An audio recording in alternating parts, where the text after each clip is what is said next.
Hewitt's dug up some interesting facts about our skull-faced friend. 9 years ago, he was exiled to South Africa, stripped of political power. The upshot's that he ceased being a serious threat, in Cypher's eyes anyway. They eased up on surveillance, giving him an opening to establish his own military unit, one that answered to his will alone. Those men likely had no idea their orders were coming from Skullface. They probably didn't even know the organization was a part of Cypher at all. Anyway, it was in South Africa where he found renewed interest in parasites. And when he discovered the vocal cord parasites, he began to make his plan. Wipe the English language out of existence. Free the world, not by taking men's lives, but by taking their tongues. In his eyes, the greatest symbiotic parasite the world's ever known isn't microbial. It's linguistic. Words are what keeps civilization, our world, alive. There was something Skullface said.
That's the target. I remember him. He was off base during the attack 9 years ago. Bring him home, boss. Fire! Begin cover fire!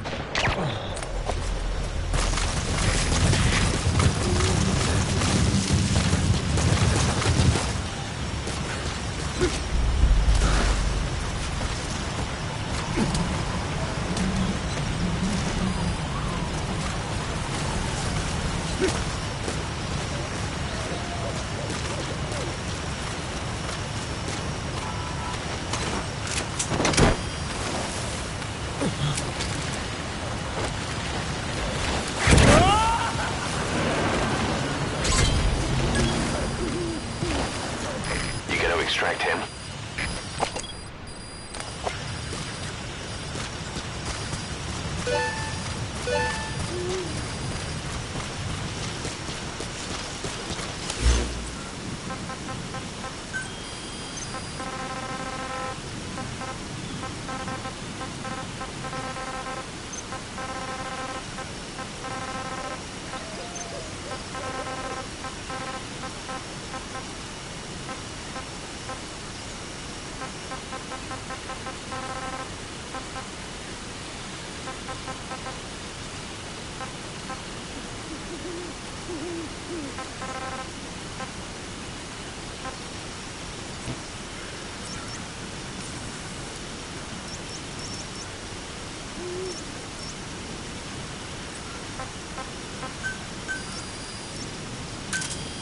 Roger.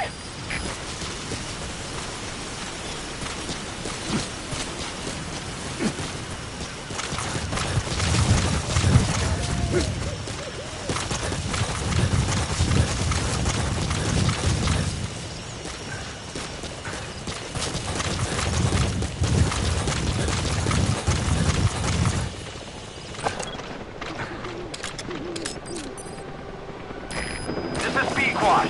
Arriving shortly at LZ.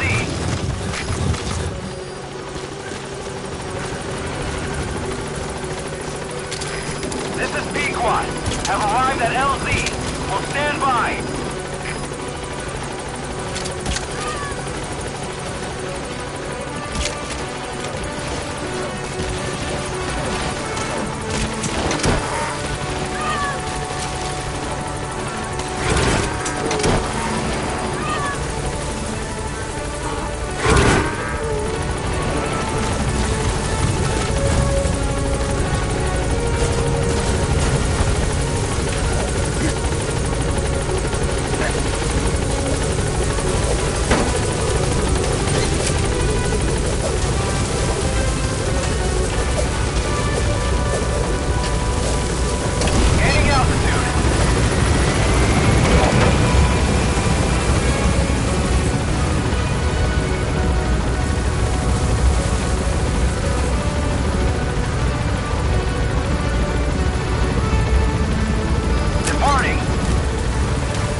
boss.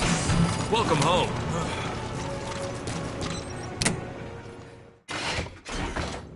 Oh, Snake!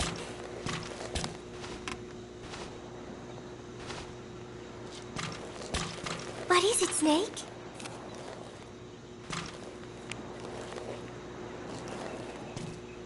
One of the group birthday parties. They are something to look forward to every month. Miller was so funny at this one. When is the party this month? Last month was... I cannot remember. It was... And then I... No, that is not right. But I am an angel of peace. I am a student. My head, it hurts.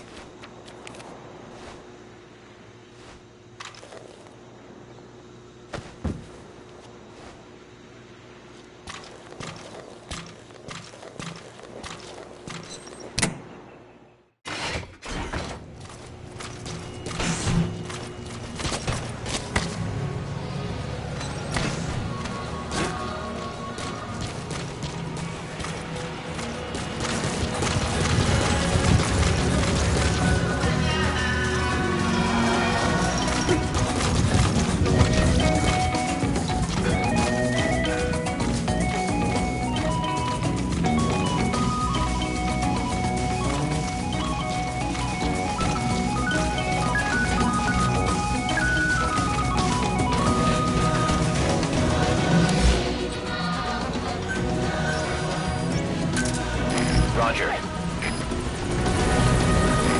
This is Pequod. Arriving shortly at LZ.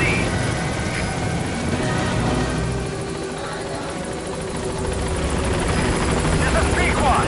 On station at LZ.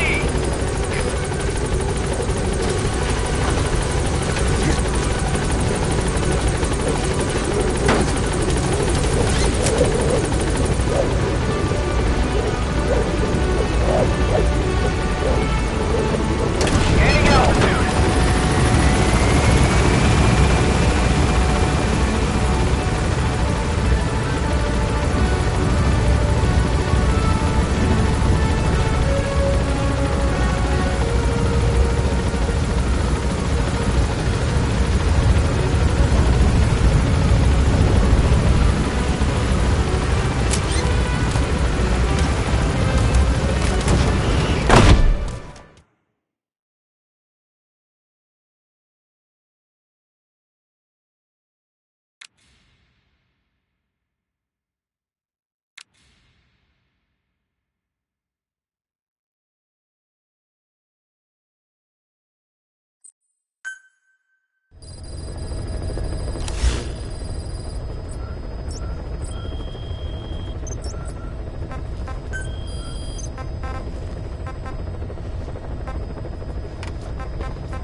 Boss, retrieve the film canister our informant hid in Spoogmay Keep before he died. It contains vital information on Skullface's plan. For now, our only clue is the garbled photograph the informant tried to send us before the end. We're working on analyzing the data. There's no time to wait. A KGB Spetsnaz squad is after the target as well. Boss, go to Spookmate Keep and use the VI to lead you to where the film canister is hidden. It is paramount you retrieve the target before the enemy does.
There's some high ground there.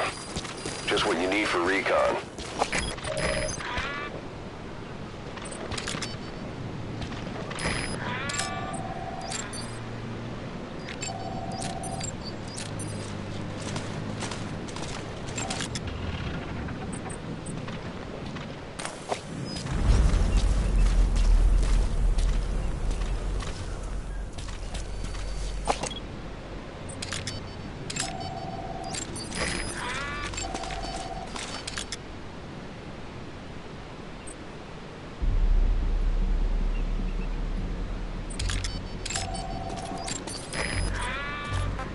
Fire!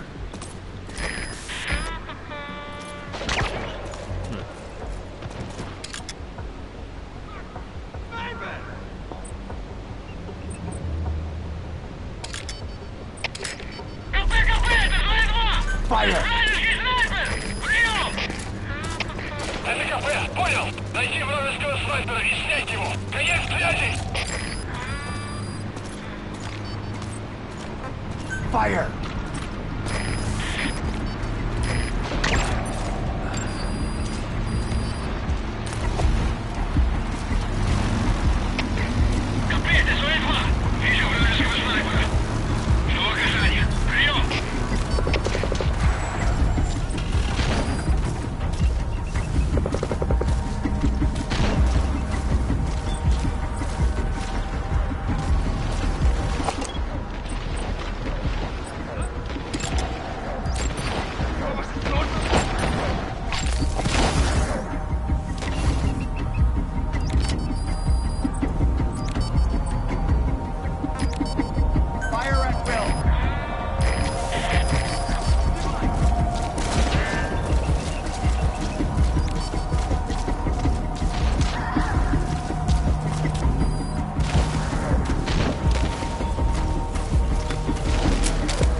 Boss, we fully decrypted the VI data. Now the target's hiding place should be clear as day. Check your iDroid.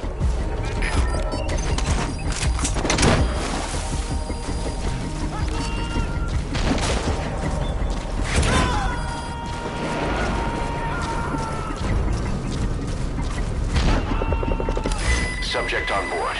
Leave the rest to us.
Coming too.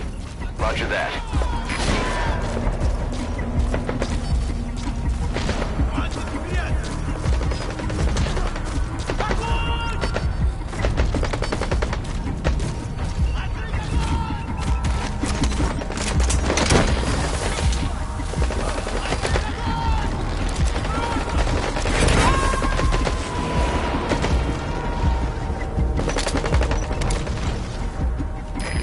Extract him.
Subject on board.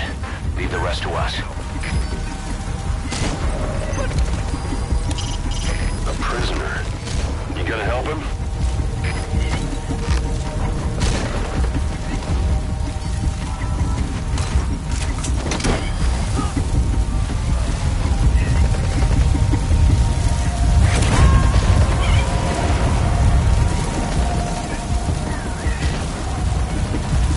He's coming too. Roger that.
Hey,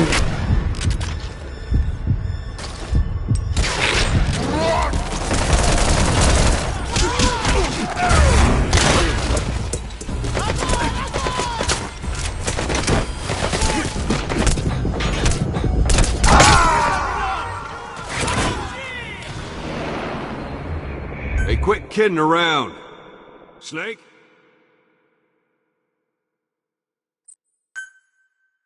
Boss, go to Spookmate Keep and use the VI to lead you to where the film canister is hidden. It is paramount you retrieve the target before the enemy does. Cover fire. There's some high ground there. Just what you need for recon.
Coming too.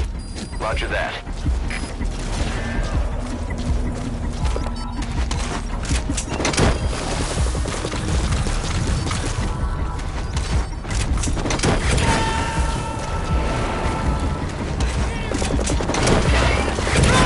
You gonna extract him?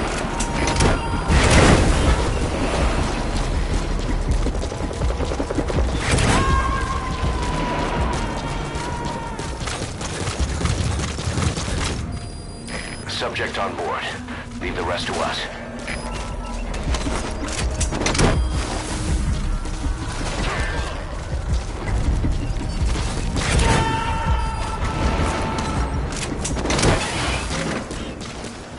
He's coming too. Roger that.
Roger that.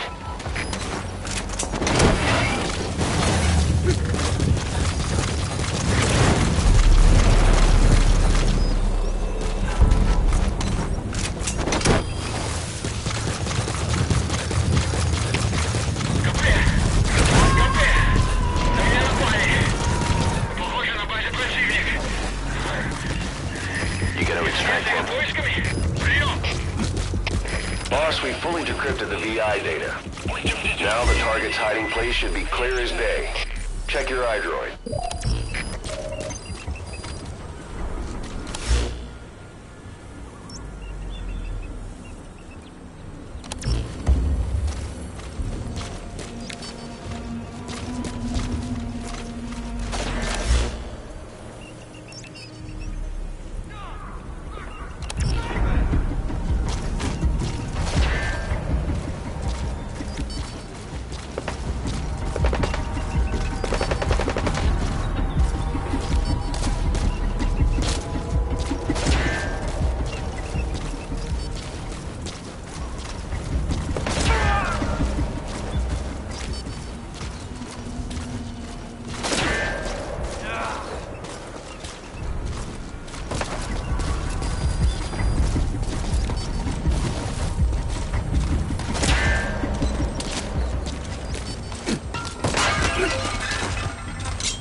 Prisoner.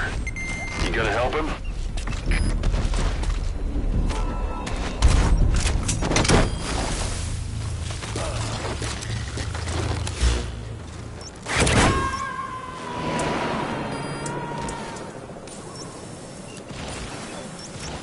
Subject on board. Leave the rest to us.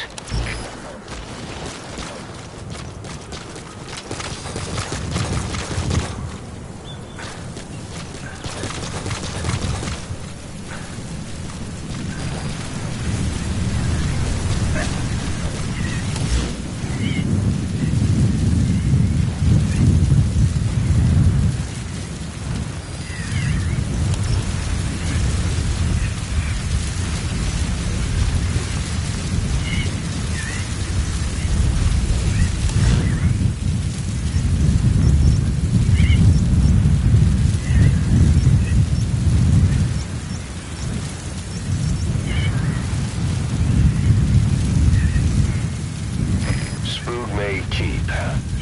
The target is hidden somewhere around there.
Keep. The target is hidden somewhere around there.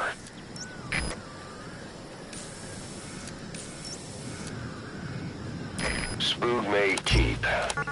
The target is hidden somewhere around there. Boss, we've succeeded in decrypting the data of that VI the informant sent to guide us. The image is clearer now. If you compare it to the terrain around you, you should be able to locate the hiding place. Find the target.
Keep in mind that time doesn't stop while you use the iDroid. You can even move around while using it, but pay attention to your surroundings. Boss, we've succeeded in decrypting the data of that VI the informant sent to guide us. The image is clearer now. If you compare it to the terrain around you, you should be able to locate the hiding place. Find the target.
Boss, we need you to get back a film canister one of our informants hid in the field. He was working under my orders to investigate the extraordinaries that showed up in Cyprus. The man on fire and the floating boy that keeps showing up where they're not welcome. Apparently they were the subjects of some top-secret research conducted by the Kremlin. Unfortunately, that meant our informant drew the attention of the KGB's Directorate S, and they took him out before we could make contact. The good news is he placed a report in a film canister and hid it somewhere in Spookmate Keep. Just before he died, he transmitted VI of the hiding place to us, but the data was cut off partway through. The image is far from clear, but it might provide the clue you need. We'll be analyzing the data further to try to clear it up, but for You've now... completed your objective. Now get out of the hot zone. The KGB have already dispatched a Spetsnaz squad to retrieve that film canister and cover the whole thing up.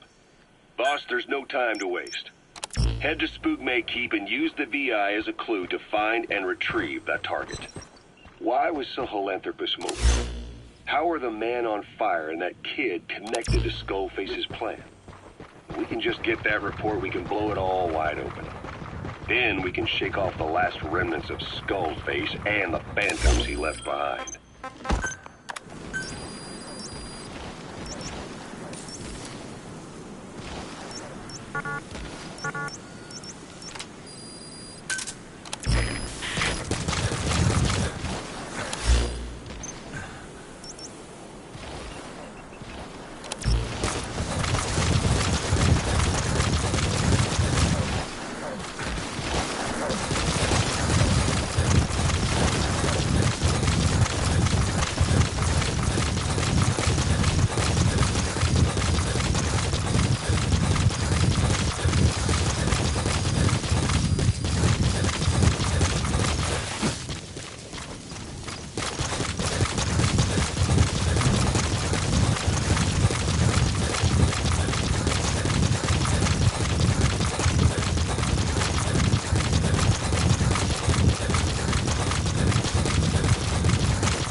No enemy forces in pursuit. Mission complete.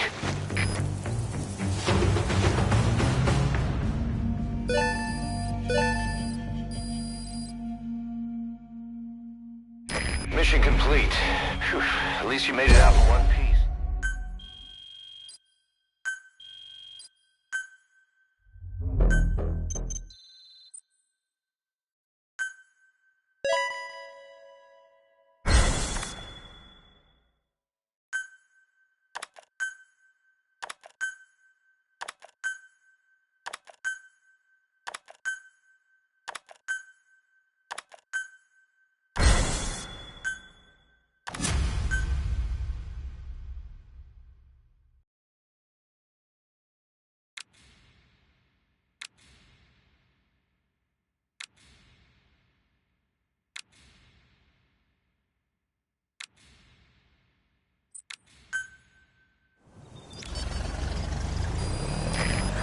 Boss, I've updated the mission list.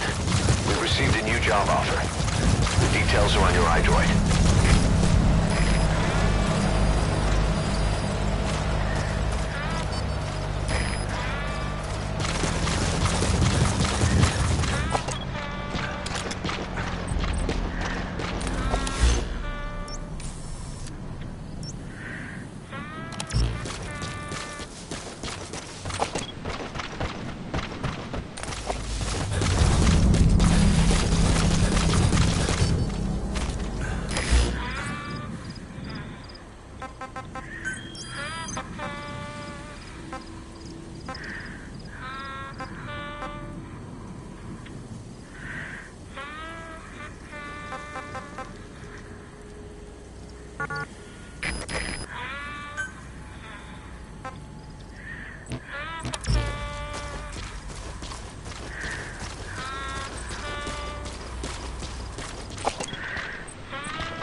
Fire!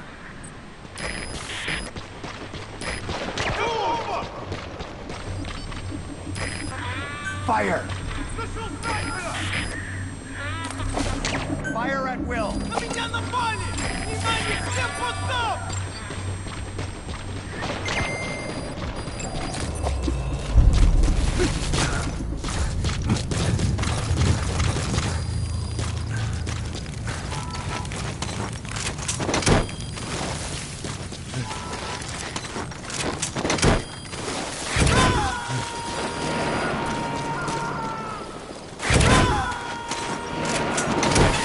Subject on board.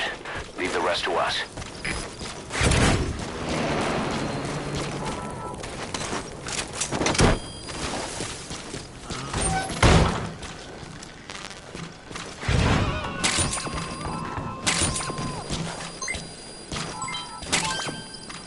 He's coming too. Roger that.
We finished decoding the informant's report.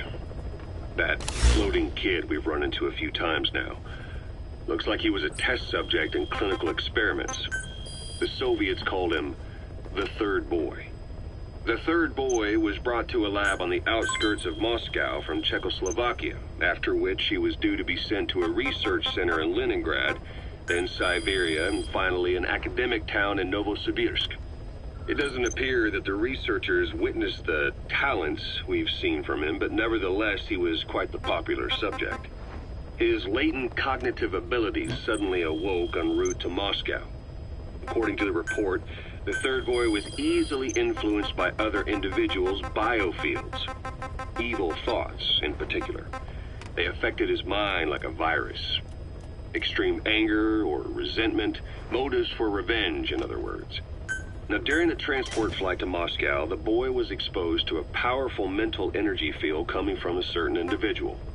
Ever since, being conscious of his powers, he's become a sort of energy generator. What's unique about him is the way his acute telepathic abilities get taken over by another person's will. The boy began to physically parasitize individuals experiencing extreme anger and codify the host's desires. This includes amplifying the host's natural strengths. Or, in accordance with the host's desires, he can also implant program code in another individual, making them a puppet, essentially. Human neural synapses transmit weak electrical currents between neurons. These electrical currents, though at a level difficult to observe, warp the magnetic field outside the body. The Third Boy is able to pick up these weak fluctuations. Contrary to psychotronics, which involves controlling the human mind, his abilities as a receptor are too high. The emotions he picks up from another individual are amplified and unleashed into his body as they recur in his brain. They turn into microwaves, which then affect the physical world, triggering paranormal phenomena like the spontaneous combustion of organic matter or psychokinesis, moving an object without touching it. There's one other thing.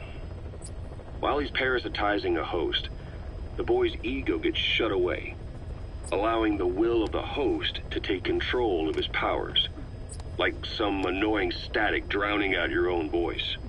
That means he isn't responsible for what's been happening. Somebody's extreme anger has manifested through the Third Boy's powers in ways none of us could have predicted, which would mean this was going on somewhere around us. Looking back on it, a lot of things make sense now. The man on fire, Sahelanthropus, they both came to life thanks to the Third Boy's powers. Everything has been happening through him as a catalyst. We first saw him in the hospital on Cyprus. The boy parasitizing the man on fire's desire for revenge gave him his new abilities in return. He next appeared at the Hamid Fighter's Fort where the honeybee was hidden. There, the boy parasitized Skullface's vengeful mind. He controlled Sahelanthropus, making it do whatever Skullface wanted. Same goes for when we extracted Emmerich onto the chopper. When he appeared at the Devil's House in Central Africa, Skullface's will controlled the man on fire via the Third Boy's powers. Everything is clear up to this point. But even the informant couldn't pinpoint who the host was in the cave within Serac power plant. Sahelanthropus suddenly became active, then crushed not only the man on fire, but Skullface as well. Surely neither of them could have been the host. Who else was at that location and bore anger more extreme than either of them? Whose will was controlling Sahelanthropus? According to the report, emotions transmitted in children's brains affect the surrounding magnetic field more strongly. Cerebral nerves are covered with insulation called myelin sheaths to increase impulse speed. The reason for this leakage has to do with the fact that children's myelin sheaths are still developing. So, how many children do you remember being there? Children with a burning desire for revenge and bearing a grudge against you. I can think of only one. Eli. We don't know what kind of life he's had, but the resentment he's shown toward adults is nothing short of extraordinary. The Third Boy resonated with Eli's mind. And that means Eli bore the strongest animosity of all individuals within the boy's reception range, estimated to be a 3-mile radius, beating out even Volgan and Skullface. The third boy's probably remained hooked on Eli's anger since. You remember at the Devil's House, the third boy showed an interest in Shabani? That must have been his ego making a rare appearance. He may possess abilities far beyond anyone else in the world, but he's still a kid. Maybe them both being kids was enough to bring them together. And if so, maybe with Eli, he isn't feeding off him, but acting in symbiosis with him. So what kickstarted the third boy's powers? If we look at the location and time that his plane went down, we can make a pretty good guess. When the plane experienced the first anomaly, it gave an accurate report of its position to a control tower, due north of the Black Sea, 125 miles east of Kiev. Dead south on the Black Sea is Cyprus's Green Line, so the plane's position was directly north of the hospital where you'd been asleep for 9 years. And this anomaly was reported at exactly the same time that you woke up. The plane was enveloped in flame from the inside out. The fuselage burnt to ashes. There were no survivors, at least not publicly admitted. Your thoughts formed a synchronicity with the boy's psyche and were amplified inside his brain. That would have been more than enough to trigger his abilities. Your rage was like a big bang in his head, blowing the lid off his powers. The boy was then secretly moved to the lab outside of Moscow where Volgan was comatose. There, Volgan's thoughts resonated with the boy and he was awakened. Volgan became the man on fire, hell-bent on getting revenge on you. His instincts led him straight to you. Skullface knew Volgan from Operation Snake Eater, or perhaps from even before. Monitoring this pair of extraordinaries, he discovered the hospital and sent his assassin and XOF. Skullface was probably watching the situation from close by. Then, realizing how useful these two test subjects could be, he approached them. Reacting to Skullface's thirst for revenge, this time the boy let Skullface's will control Volgan. Volgan, at times driven by personal revenge, at times through Skullface's will, kept on moving, though his body was little more than dead meat. Perhaps there were moments where even your thoughts affected him as well. But without the boy's power, it was like the plug had been pulled from the socket. Everything was powered by anger, malice, revenge. This is how the end of the report sums things up. Both the third boy and the man on fire were originally test subjects of paranormal research for military applications, like telekinetically controlling the leader of an enemy nation and making him launch a nuke, or stopping the heart of someone on the wrong side of the Berlin Wall, experimenting with latent human abilities. They were used as tools of the Cold War. The boy's only crime was being born with unique gifts. But he was sacrificed on the altar of war. His life reduced to slavery under other people's wills. Turned into a living weapon with no will of his own. And eventually the only emotion he could feel must have been the desire to get revenge for the hand he'd been dealt. Boss, it's you that awakened the boy's powers. But there's more to it than that. I guess the anger emanating from you was something he could truly relate to.